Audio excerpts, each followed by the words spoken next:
Salve, salve, moçada! Estamos aqui para a continuação da leitura do livro Essencialismo, do Greg McKeown. O capítulo de hoje é o capítulo de número 16 e se chama Subtrair.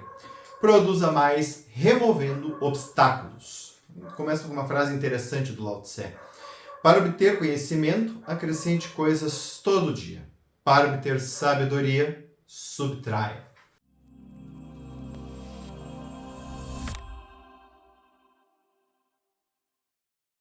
Muito bem, aqui ele vai falando sobre várias coisas e ele começa com uma reflexão. Qual é o caminhante mais lento de seu trabalho ou de sua vida? Qual é o obstáculo que o impede de alcançar o que é importante? Ao identificar e remover sistematicamente esta restrição, você conseguirá reduzir de forma significativa o atrito que o impede de executar o essencial.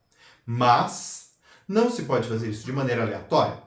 Apenas encontrar algo a consertar aqui e ali pode provocar, no máximo, melhorias localizadas a curto prazo. Na pior das hipóteses, você desperdiçará tempo e esforço aprimorando o que não tem importância.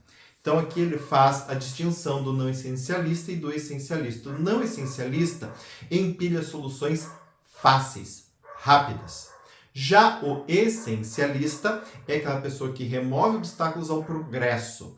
Ele produz mais. Então, qual que é a diferença de uma coisa e de outra? Obviamente que no nosso dia a dia vão ter coisas que a gente vai precisar dar uma solução, porque são coisas pontuais, tá? Problemas pontuais que não tinha como a gente imaginar, ou que era muito difícil de prever. Porém, em boa parte dos casos, alguns problemas eles simplesmente vão se manifestando de forma cíclica, contínua, vão se empilhando e a pessoa mantém esses problemas. É desse tipo de problema que a pessoa está falando aqui.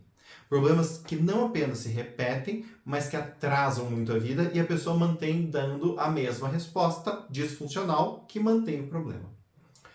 Produza mais, eliminando mais. Aristóteles falava de 3 tipos de trabalho. O primeiro, o teórico, cuja meta final é a verdade. O segundo, prático, cujo objetivo é a ação. Mas há um terceiro, o trabalho poiético. O filósofo Martin Heidegger descreveu poiesis como um trazer à frente. Esse terceiro tipo é o jeito essencialista de abordar a execução. Muitas vezes, não dedicamos tempo a realmente pensar sobre as iniciativas que produzirão ou não resultados. É mais fácil pensar na execução em termos de adição do que em subtração. Quando queremos vender mais produtos, contratamos mais vendedores. É claro que há indícios que comprovam que essa abordagem funciona em certa medida. No entanto, há outro jeito de pensar a melhoria de resultado. Em vez de se concentrar no esforço e nos recursos que é preciso adicionar, o essencialista se concentra nas restrições ou nos obstáculos, que devem ser removidos. Quer saber como? Então vamos lá. 1. Tenha clareza do objetivo essencial. Não podemos saber quais obstáculos remover sem termos clareza do resultado desejado. Então, de novo, nós vamos voltar a este ponto neste livro. O que você de fato quer? O que realmente é importante para você? O que realmente é essencial? Sem a resposta para esta pergunta, a gente fica dando murro em ponta de faca, ficamos atirando para todos os lados. Eu só posso saber o que não é essencial se eu sei onde eu quero ir. Eu sei que não é essencial comprar frango se eu quero fazer uma macarronada com molho à bolonhesa. Eu sei que não é essencial eu comprar farinha se o que eu quero fazer é uma sopa. Então, a gente precisa saber aquilo que quer para entender aquilo que não é importante ou desejado para aquilo que a gente quer. 2.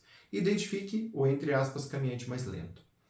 Em vez de mergulhar logo num projeto, pare por alguns minutos e reflita. Quais são os obstáculos no meu caminho até o resultado? O que me impede de concluir o projeto? Faça uma lista desses entraves. Talvez eles incluam falta de informação, baixo nível de energia, enfim. No topo da lista inclua a resposta à questão. Qual é o obstáculo que, se for removido, fará quase todos os outros desaparecerem? Essa é uma pergunta interessante. Por quê?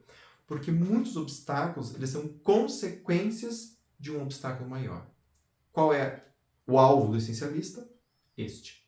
Então, não é que você não deva se preocupar com outras coisas, mas você deve entender quais problemas são únicos e quais problemas são frutos de um outro problema maior ou mais importante. Tá?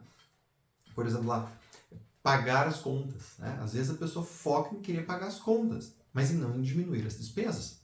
Então, ela se preocupa muito em ter dinheiro para pagar as contas e às vezes ela poderia focar em diminuir despesas supérfluas, coisas que ela não está gastando dinheiro, ao invés de simplesmente ficar correndo atrás de mais dinheiro.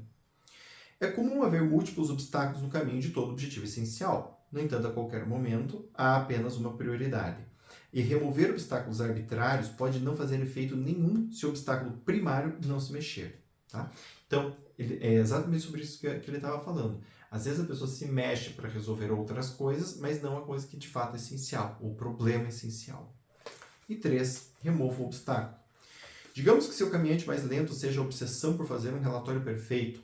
Talvez você tenha dezenas de ideias para melhorar o relatório, mas nesse caso o objetivo essencial é enviar o esboço.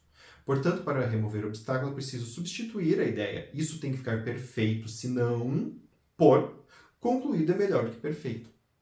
Entende o que a gente está querendo falar aqui? Às vezes não é um problema com o teu chefe, ou um problema de falta de conhecimento. Às vezes o problema está na forma pela qual a gente pensa.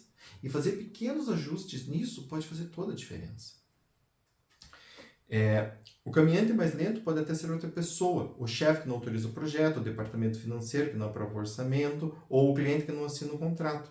Para reduzir o atrito com os outros, aplica abordagem com mel se pegam mais moscas. Né? Então a gente pode fazer isso de várias formas. Mas foi como eu falei, às vezes o problema é o outro, às vezes é o meu pensamento, às vezes é o meu comportamento, às vezes é uma situação, né?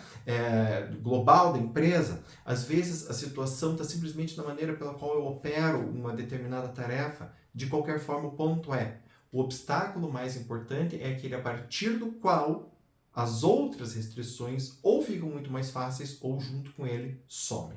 Quando eu encontro este ponto, eu encontro o obstáculo que eu preciso remover em primeiro lugar.